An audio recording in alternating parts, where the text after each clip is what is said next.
Get Warrior Tough. Mental Training 101 with Andrew Wittman and Dutch Coleman. And now back to Andrew and Dutch. All right, we're back at Get Warrior Tough. Hashtag Millennial Talk right here tonight. Leadership and mental toughness coaches Andrew Wittman, Dutch Coleman. Give us a call, 855-856-1380, or use the hashtag Get Warrior Tough on the Twitter and send your complaints to @TheDutchColeman, and you can send all your accolades to @WarriorToughPhD. I love it. I'll take them all. Bring them on. You're tougher than I am. You can take it.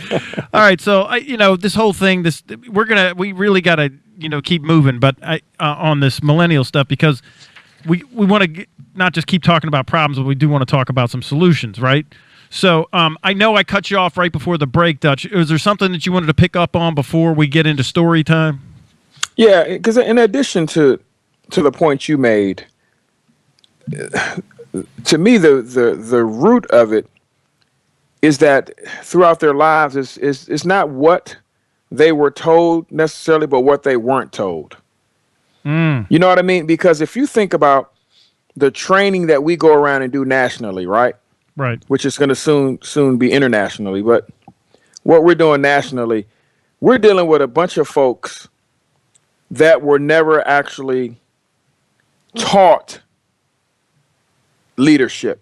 They weren't taught how to deal with difficult people, difficult situations. They weren't taught how to manage their emotions. They weren't taught how to organize themselves, how to process, how to have a process. So when you weren't taught all these things, the first sign of trouble, you bolt, you go, you run, you leave, you get out of there, right?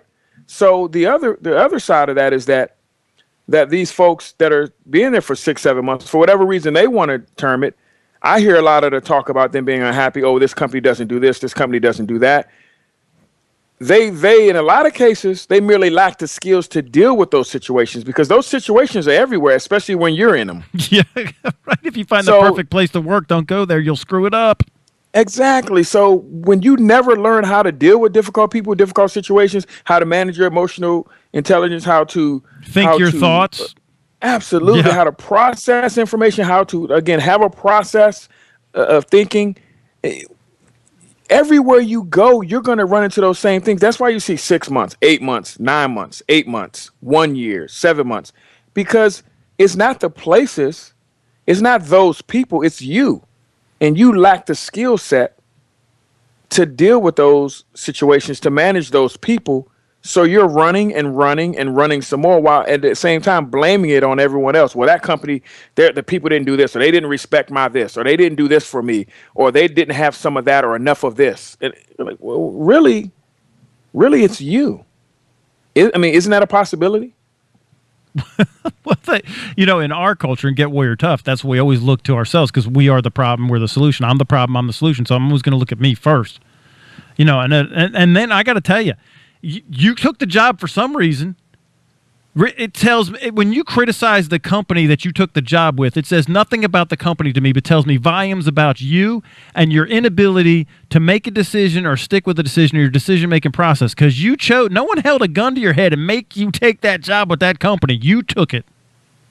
And they said when they hired you, when you get hired, that's a company saying, we need your help. We need what you have, yeah, right? Absolutely. So whatever problems that exist, fix them. Yeah. You're there to fix it. We hired you, in a sense, admitting we need your help. We need to hire this person. We need your help. We need your skill set. So why are you running the first sign of trouble when we brought you in to make this a better place? But as soon as the problems are revealed, you get out of there to find somewhere better, which is actually not better. No. And because actually, now you're there. Right. So we got to tell this. I got to tell this story. We got to read this story. Okay. Because a lot of times the problem, and this just backs up what we're just saying, right? The problem is not the company. It's not the policies. The problem is you. Okay. So here's the deal. This is a column by Lauren Tuck. So it says, after complaining at work and hoping to enact change, a class of interns was met with a very unexpected outcome.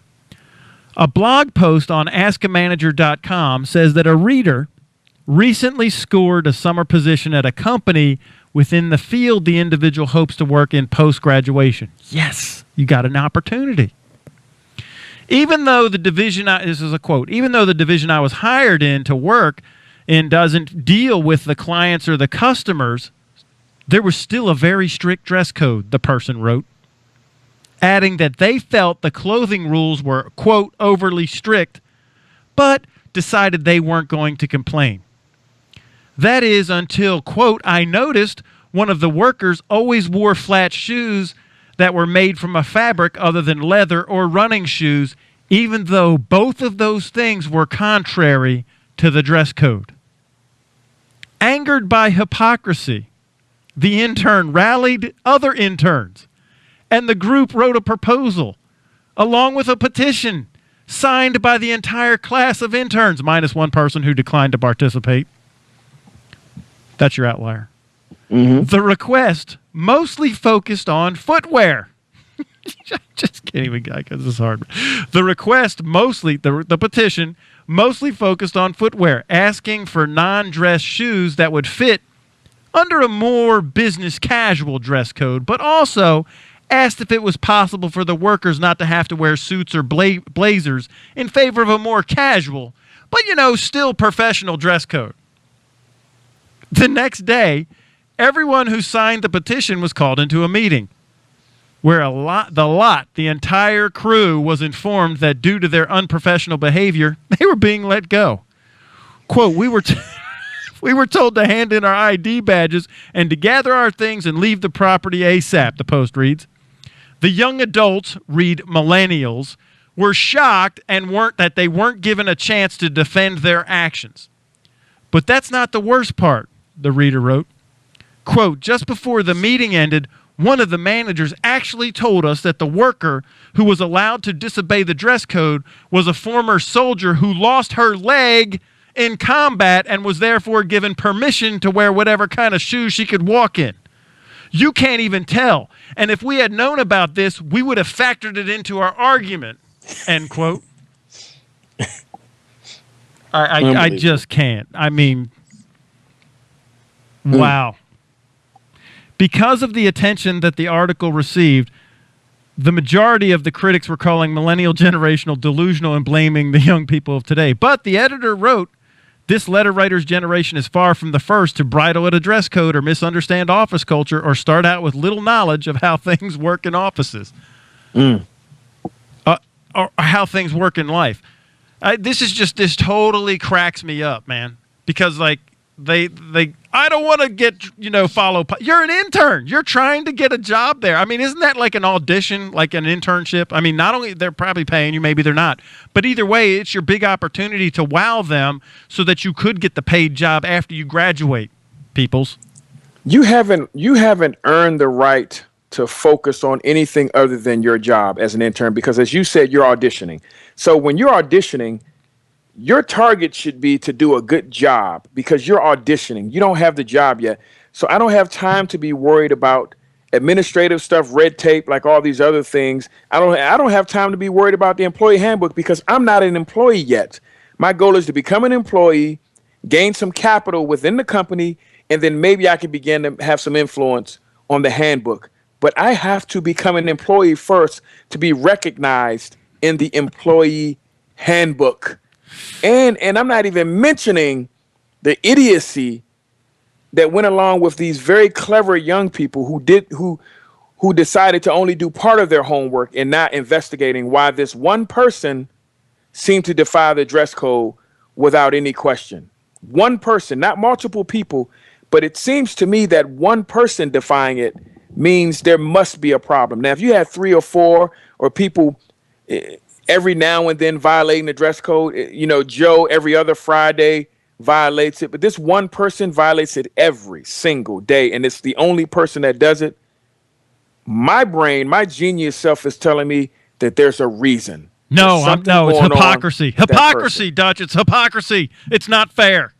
They're out to get me. That's why that one person in the company gets to do that, because they're out to get me. I shouldn't have to wear a blazer and leather dress shoes. Why can't I wear my Crocs and my bathrobe? It's just mind-blowing, right? But it's really not. I mean, because this is what we're up against. And this is the largest portion of the workforce. And you go, well, that's not everybody. No, you're right. There was one person in that group that said, you know what? I'm not being part of this clown show. That's the outlier, and those numbers bear out in all of the other stats and empirical data that I pulled up with millennials. We are painting with a broad brush. Yes, if the boot doesn't fit, then I'm glad that you're not part of that. But the vast majority, the numbers bear this out. This is the mindset. Well, I'll tell you what. I'll tell you, and this is the truth. This is the truth. I have been that one outlier. I've been that one person that refused to sign on to nonsense, and it worked out for me. Yep. Don't be afraid to go against the grain when it's nonsense. You know, what bothers me is that if you want influence, if you want the power to change, solve some problems. Solve some big problems. You know what? People start listening to people that solve problems, people that help things that don't just benefit them. If you go into that company and this group of interns were solving huge problems and they were kicking tail and taking names, after a while, people are going to go, hey, what do you guys think about this? What do you guys think about anything? Because you guys have earned it. You guys have earned the right to try to influence. No, but they can't get there. They can't get there. They can't even get past daggone wearing dress shoes and a blazer or slacks. If you're complaining day one and you hadn't solved a single problem in that organization, you hadn't influenced that organization outside of yourself and what you're wearing, you'll never be able to gain any influence in that company. If that's what your mind is on, I would have fired all of them too. Yeah, no, absolutely. I would have shut down my intern program. It's not going to happen anymore. This is it's just mind-boggling to me. Okay, because they have no idea, none. And Dutch, we own a company, right? We know what the risks are. That if we don't produce, the mortgage doesn't get paid, the food doesn't get put on the table, the kids don't get clothes. These guys are worried about so-and-so gets to wear running shoes, who is, served the country and gave a limb so that you could complain about your dress code, dumplings. Exactly. Unbelievable. Solve a problem. You know what the owner of the company is going to do when you start solving problems? He's going to put his arm around you and say, what do you need, big guy? What do you need, young lady? What do you want? I'll give you anything because you just saved me $2 million. You want us to change the dress code? You just saved me $2 million. I'll change it. Solve some problems. Do something. Stop creating them. Right? Stop creating problems. I mean, this drama. I mean, it literally. This is the thing that just blows my mind, Dutch. And we already know this. You and I know this. We talk about this all the time. But even in college and in high school, middle school, their kids are not taught how to think their thoughts. They're not taught how to think. They have no idea about how to manage their emotions. They don't know how the human machine works. We're up on a break. You're listening to the Get Warrior Tough Radio Show. When we get back, we'll talk more about how the machine works.